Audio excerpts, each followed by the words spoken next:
Bookology Podcast. And I'm your co host, Jonathan Jones. And here I have my father here for another episode, Dr. Fred Jones. How are we doing, Dad? We're doing great, John. It's a beautiful, beautiful day. It's a beautiful day and another great opportunity to have a conversation with the bookologist himself. Wouldn't you agree? Oh, well, I enjoy talking with you, John, because it's a way of bonding and connecting and talking about things that can help serve people, things that can help serve entrepreneurs and business people out here who are trying to make some things happen in life. I heard something the other day, John. I Mhm. heard a lady say this. She says, it was a quote. She says, every business is a writing business. Hmm. Yeah, that's what I said when I heard it.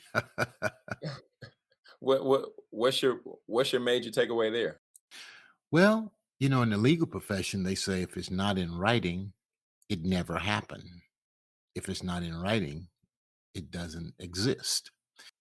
My takeaway from that is if they say the pen is more powerful than the sword. You ever heard that?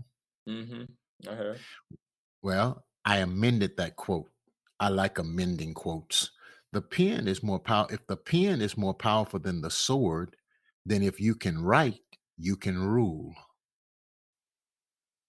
Mm-hmm. Mm-hmm. R- And ri- yeah, go ahead. Writing is just that powerful. When you write, you create intellectual property. When you write, you create content. All social media platforms are driven by content. And a lot of people say, well, I'm not a writer. They're lying. They're lying. They're lying to themselves. All people are writers. If you can speak, if you can have thoughts and ideas, if you can articulate them, you are a writer.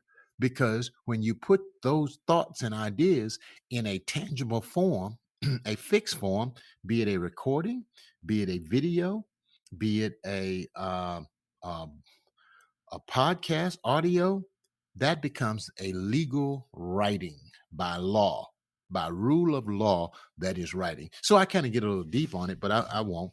But all businesses is a writing business because all business start with a business plan. You have to write your plan.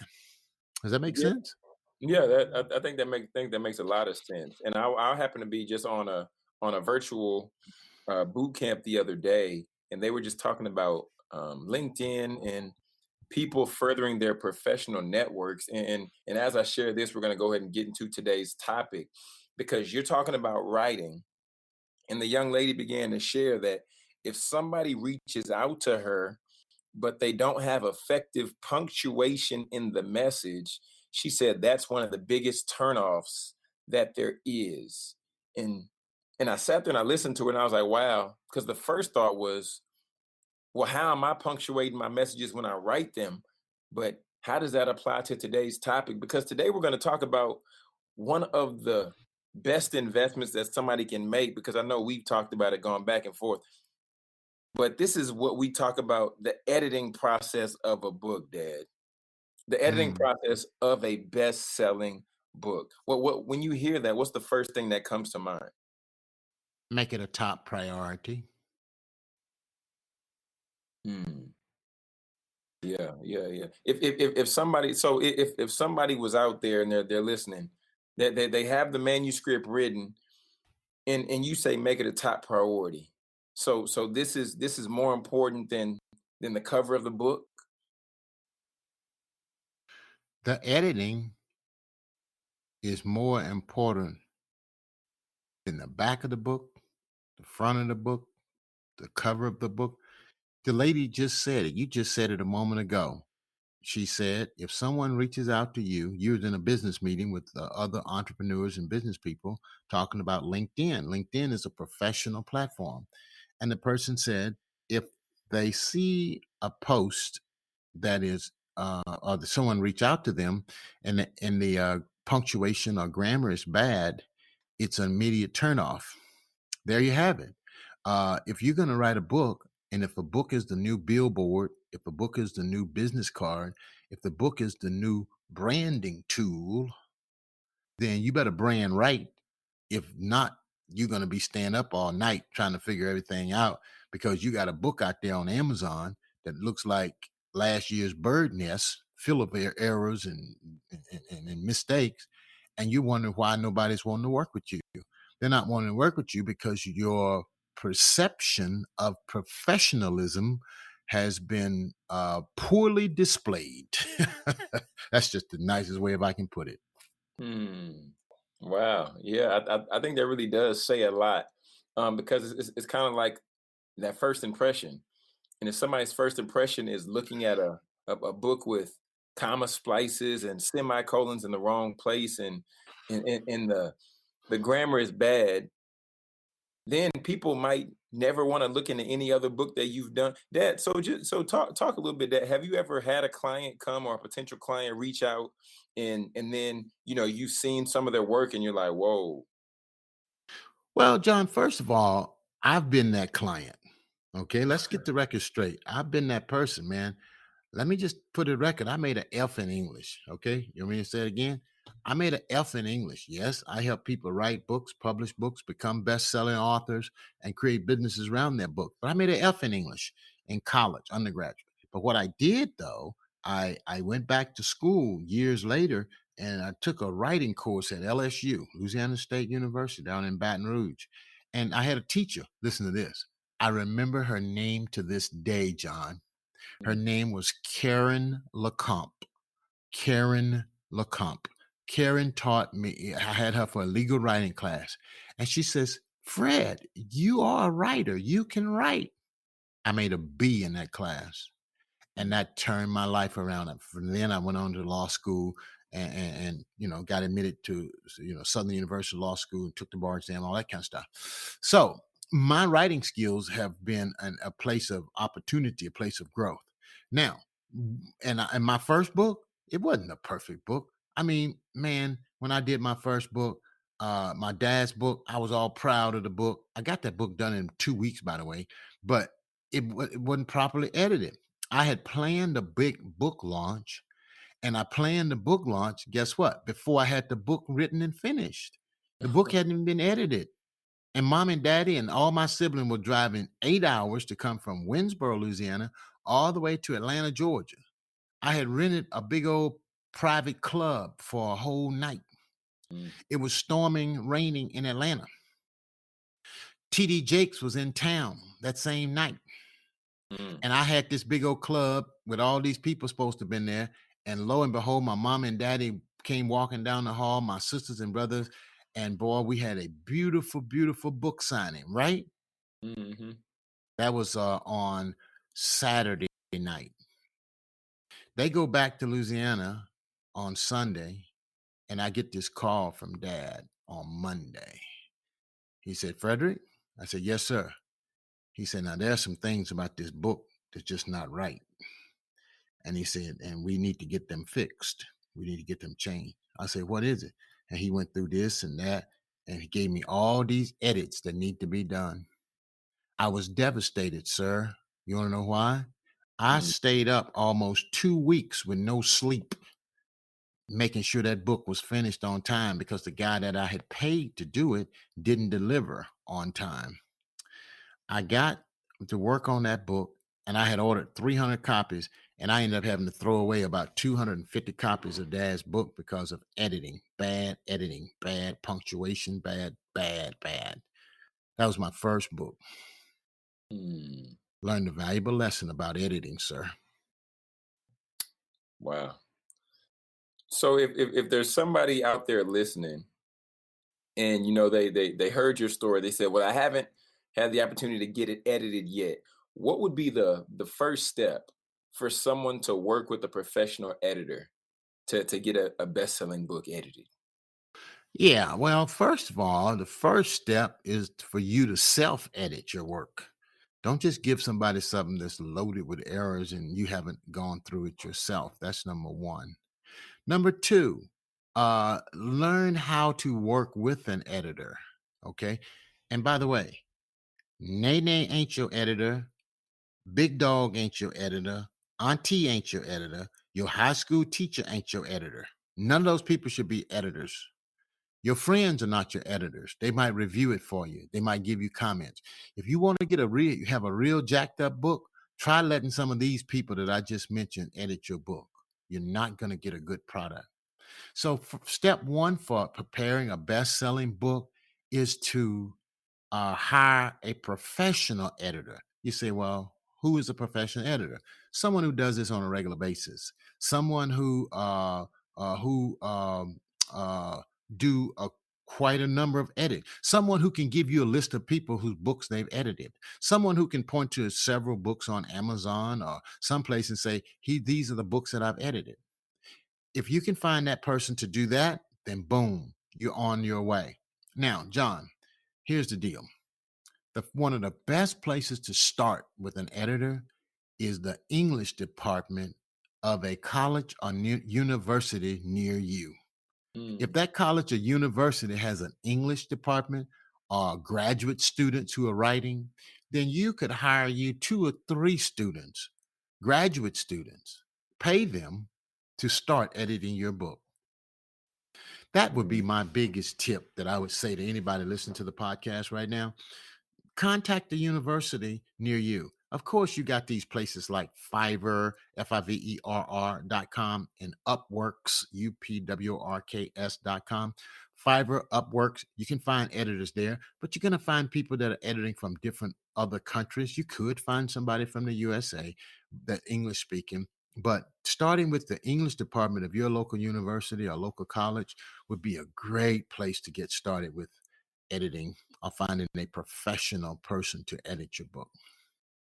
Yeah, I think that's great insight there because, like I told you, even I've had my book edited probably 5 6 times because after we published and it was edited at least 5 times, then I Mhm, took the time to go back and read my book mhm, process, mhm. and following that, then I found other areas where I would like for some edits, additional edits to be done.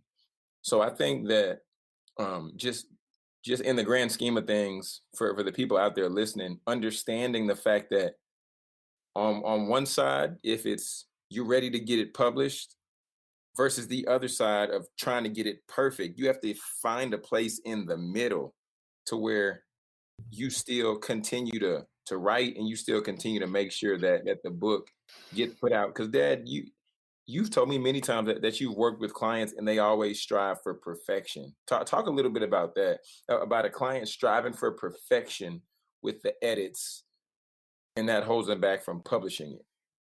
Very good question, John. If you're wanting to get a book published, you got to at some point let it go. A book in your heart will never help someone until it gets into their hand. A book in your heart will never help anyone until it gets into their hands. I want to talk about perfection. Perfection. Okay, so here's the deal. Understand this. Perfection is a veiled form of pride. Mhm. Perfection is pride undercover. You're thinking more about yourself than you are about the reader getting hold of getting your material in their hand so that they can benefit from what you've written or published. That should be your primary focus, helping the reader.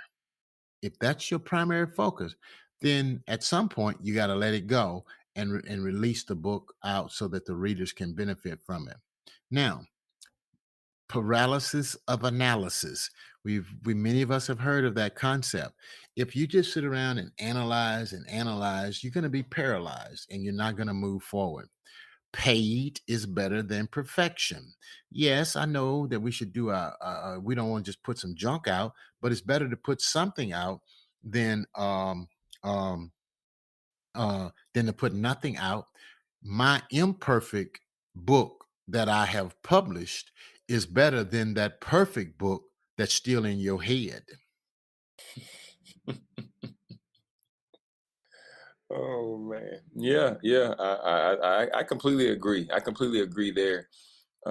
Just in keeping it flowing and keeping the broadcast moving. Dad, what would you have to say about somebody who or what would you say about the importance potentially of reading a draft out loud for talking about the flow of the book? Is that important? Does that matter? Flow matters, style matters, rhythm matters, And when you read out loud, you have a tendency to hear the book in a different way. You hear what you're saying in a different way, and it's a very good way to do it. A very good way for a person to self edit or to self monitor or review their book, proofread it, is to read it out loud. Great practice. So, Don't- what you're saying is by reading the draft out loud, that helps you by way of flow. But then that also, would you say that helps you maintain your voice through the editing process? Well, when you read the book out loud, you're going to hear the sentence structure. You're going to hear how all that is working, how the sentences sound, whether the thoughts are going the way you want them to go. It's a great way to proofread and to check your work. Excellent. Excellent. Yeah, I think this has been a great podcast of value. You show people where they can get edited. Can you just remind us really quick where you said is a good place to start in regarding finding someone to edit your book? Where would be a good place to start? If you can just recap that really quick for us. Yeah, I'm gonna recap it and give them one more. The first place to start is the English department of a local college or university. Ask them if they have a list of writers or students or graduate students who are interested in freelance writing or editing. A college or a university, the English department. Number two, Fiverr. That's a freelance site out on the website, fiverr.com. Third place is Upworks, Upworks, Upworks. You have freelancers there who will do writing and editing for you. Let me give you a fourth one. Speak to somebody who's written and published a best selling book or a very good book on Amazon, who's gone through the process of getting their book edited, and ask them for a referral. Ask that person for a referral. Who did you use as your editor? How was that experience? Would you recommend that person? Talk to somebody that's written a very professional book and ask them about editing. And let me say this, John, be prepared to pay. You get what you pay for. You see, and so be prepared to pay a very fair price for editing. Editing can be very expensive. And some of you saying, like, what should you pay? Well, there are different ways of doing it. You can pay by the words, you can pay by the job or by the project, or you can just find somebody to give you a flat rate for editing your book. It all depends on the number of words in the book. There are a lot of variables when it comes to editing, but just be ready to pay a very good price for editing because it will serve you good in the long run. Because there's nothing worse than seeing a best-selling book on Amazon that's filled with errors. Your book bestseller doesn't necessarily mean best written, but it should mean best edited. Mm, that was good. Yeah, that's really good because best editing really does matter, especially when it comes to a best-selling book. Because then we're talking about a book going all over the country, potentially even all over the world, This is and true, that John. and that's a first impression that you want to speak volumes in a positive light versus a first impression that you want to speak high in a negative light. Yeah. Definitely, definitely. And then that if there's anyone out there, that's interested in working with you and, taking the time to embark on this journey of writing a best-selling book with you, how would they reach out to you or how could they contact you? Yeah, if you got a complete manuscript, if you got a subject and a subtitle, a title of your book, a subtitle of your book, you don't really have to have those parts. But if you got a complete manuscript, are you looking to relaunch your manuscript? You want to relaunch it. You want to score bestseller on Amazon. You want to hit number one. You want to be able to say that you are a number one international best-selling author. If you have a desire to reach that goal, then I want to invite you to uh, drfredjones.com / strategy. drfredjones.com / strategy. If you're ready to invest a minimum of $997, then I invite you to complete the intake application at drfredjones.com / strategy. We'll be more than glad to help you with a guarantee. With a guarantee. There it is. You all heard it here first. Dad, go ahead and close us out with your favorite quote. I want you to always remember the most expensive thing you will ever pay. It's attention to the wrong people.